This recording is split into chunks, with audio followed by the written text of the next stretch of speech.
Hello, welcome to Eye on Africa. The headlines. Sudan's Prime Minister urges members of the United Nations Security Council to stand on the right side of history as he laid out his plan to end the war in Sudan. The Trump administration, meanwhile, demanding that both sides honour its call for an immediate humanitarian truce. Voters gear up to head to the polls in Central African Republic for historic elections. With nearly 82% of the youth there out of work, there's growing hope that a change in leadership could unlock new job opportunities. And the countdown to Christmas continues. In Kenya, it's a season rooted in faith, family and food. We'll be whetting your appetites with a closer look at the dishes that define a traditional Kenyan Christmas spread.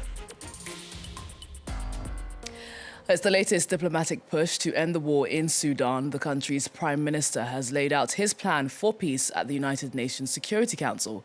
The roadmap includes demands like the withdrawal of paramilitary forces from all areas they occupy. Well, meanwhile, the US is stepping up its pressure, urging both sides to honour the Trump administration's call for an immediate humanitarian truce. Ellen Gatesford reports. As Sudan's devastating conflict is close to entering its 1000th day, the country's prime minister brought his roadmap for peace before the United Nations. Sudan seeks neither impunity nor endless war. It seeks a just peace anchored in law and safeguarded by the international community. You are the international community. Idris's plan calls for a ceasefire monitored by the United Nations, the African Union and the Arab League. He demands that paramilitary forces withdraw from the areas they occupy in the west and south of the country, disarm and move to supervised camps. The conflict in Sudan broke out in April 2023 between the military and the RSF, or Rapid Support Forces. Experts on the region say the RSF are unlikely to sign on to this proposal, which would mean giving up their military power. The Trump administration has called for an immediate humanitarian truce without preconditions, while United Nations representatives criticize the country supplying arms to the warring sides and accuse the international community of ignoring the conflict. Every day, we try to keep Sudan in the news. Why it's neglected, I think if the Secretary General were here, would probably tell you there's probably an element of racism, right? That people don't pay as much attention to crises in the global media, crises in Africa, as they do in other parts of the world. According to United Nations estimates, the war has killed more than 40,000 people, although the true figure could be much higher. The conflict has created the world's worst humanitarian crisis, with over 14 million displaced. We turn now to the Central African Republic, where the countdown is on 4 polls that are going to be underway very soon. Voters will head to the ballot box in a historic election, the first in decades to combine presidential, parliamentary and municipal races. Well, for many, especially the country's youth, the stakes couldn't be higher. With nearly 82% of young people out of work, there's growing hope that a change in leadership could unlock new job opportunities. Our team on the ground sent us this report. In Bangui, young people want their voices to be heard this election. Odilon is one of them. Although he graduated 2 years ago, he remains unemployed.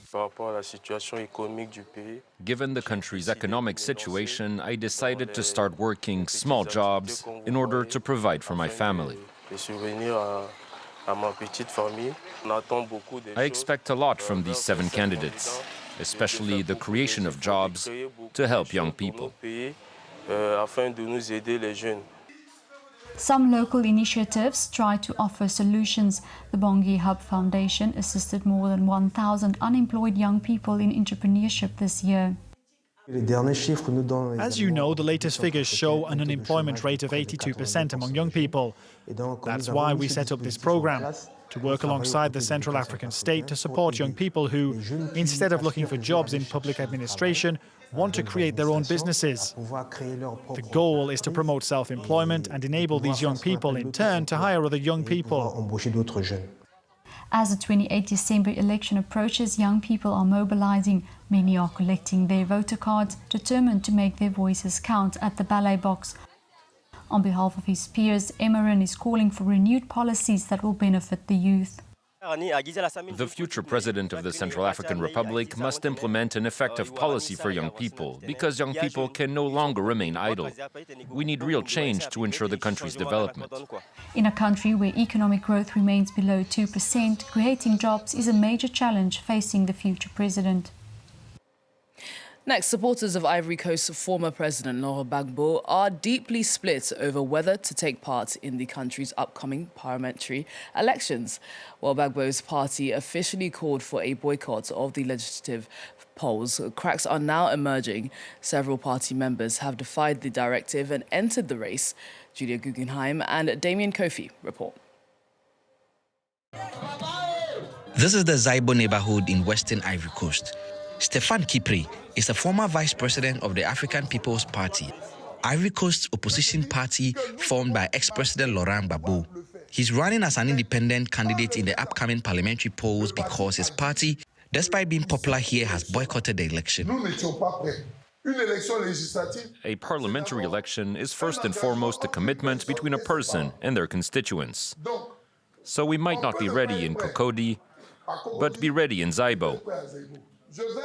I'm going to ask you to accompany me so we can go and hand over this parliamentary seat to President Laurent Gbagbo. Stéphane is one of 22 party executives who have been sanctioned from the party for deciding to defy others not to run in the parliamentary election. The party is boycotting the election because they say the date is too short for campaigns, and they also have issues with the electoral system. Members of parliament who would be elected in this election will accompany the president on his unconstitutional fourth term. If our party had participated in the legislative elections, the constituencies would have had to be revised. This hasn't been done. Therefore, we cannot participate in this charade. Even though the party isn't running in the election, it still wants to have its presence felt. So in Gagnoa, Mr. Gbagbo's hometown, some women in the party have chosen to cook meals for the hundreds who were arrested and remain in prison after protests in last October's presidential election. Comme il ne reste plus que 14 personnes, je pense qu'on peut vous donner 40 000 francs pour 4 jours. The absence of the African People's Party in its own stronghold could favor the RHDP, which has also sponsored several of its ministers to contest here. Nigeria's Super Eagles have soared to victory over Tanzania 2-1 in the Africa Cup of Nations. Senegalese fans are also reveling in their comfortable 3-0 win over Botswana. Meanwhile, the Democratic Republic of Congo edged out Benin 1-0 in their opening game at the tournament. Another headline match, Uganda, who face Tunisia in their first clash. Well, Uganda's Cranes come in as outsiders back in the tournament after a 6-year absence and a turbulent build-up, as our correspondent Juliette Montilly reports.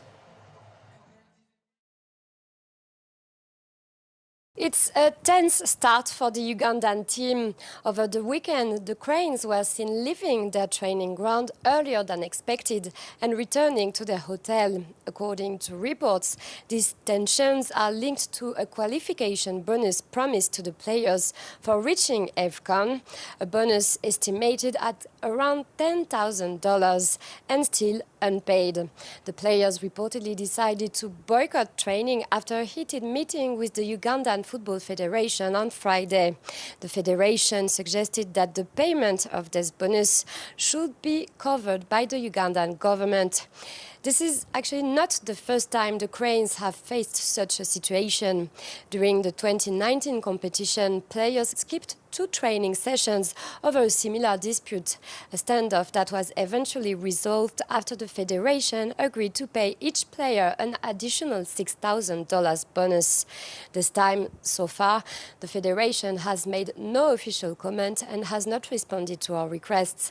The question now is whether these tensions will affect the team, which is currently ranked 85th in the FIFA World Rankings.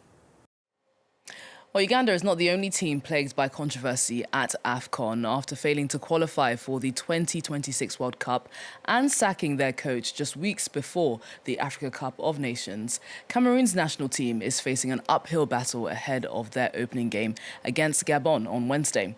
But newly appointed coach David Pagu says he's up for the challenge. Nombashtika has more. Star players injured or excluded from the group, poor results on the pitch, and an internal row between the Football Federation and the Ministry of Sports. For Cameroon's indomitable Lions, the Africa Cup of Nations couldn't have come at a worse time. Despite the crisis and his own lack of experience, newly appointed coach David Pagu warned his team shouldn't be brushed off just yet. It's true that we didn't have much time to prepare. We only had a week to build the team. But I can tell you that the feeling is good. These are new players. Some of them will be participating in the Africa Cup of Nations for the first time.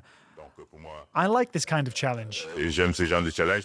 At the heart of the crisis, an ongoing feud between Cameroon Sports Minister Narcisse Mouel-Kombi and the president of the Football Federation, Samuel Eto'o. The former African Player of the Year controversially sacked Belgian coach Marc Brice just weeks before the start of AFCON, openly going against the minister's wishes. Eto'o also reportedly influenced the national team selection, a list which excluded several star players, like former Manchester United goalkeeper Andre Onana. Yet the indomitable Lions could relish their underdog status as they prepared to face Gabon on Wednesday, a first test before their group stage clash against competition holders Ivory Coast. And finally, people across the continent are gearing up for Christmas with festive spirits already in full swing.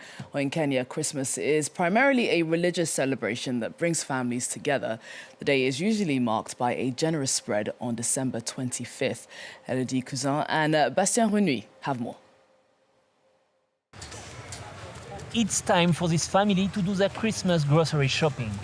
The majority of Kenyans are Christians, and celebrating the holidays holds a special significance here. We are expecting more people than usual. We are expecting to feed more than the normal nuclear family, so we'll have to shop a bit more. Putting together the menu takes careful planning. Each Kenyan tribe has its own traditions. Kenya, how much per kilo? 800. Come from Western Kenya, chicken is what crowns every ceremony. For my wife, because she's from Central Kenya, for them, chicken is not that much of a big deal, but at least if they have beef and they can make soup, that's good for them. So if for us, we are cross-cultural, we believe if we have beef and we have chicken meat, then that celebration, all of us will feel we have celebrated. This year, in addition to meat, two staples of Kenyan cuisine are on the menu. Ugali, a cornmeal porridge eaten daily, and chapati, which is considered much more festive. Chapatis is not something we eat very daily, but it's something we consider as for a special occasion. And so for Christmas, once you eat it, you believe you actually celebrated. And to make the celebration complete, the family, like a majority of Kenyans, leaves the capital. Christmas is not Christmas unless you're with family and friends and have fun together. We wait for the whole year. We don't go home in between the year. We wait for Christmas so that we can all travel and be together at home. And since it's also costly, we don't go every now and then. They have been saving for months for this holiday. According to a 2023 study, Kenyans spend on average 1 month's salary on the festive season. Stay with us here on France 24.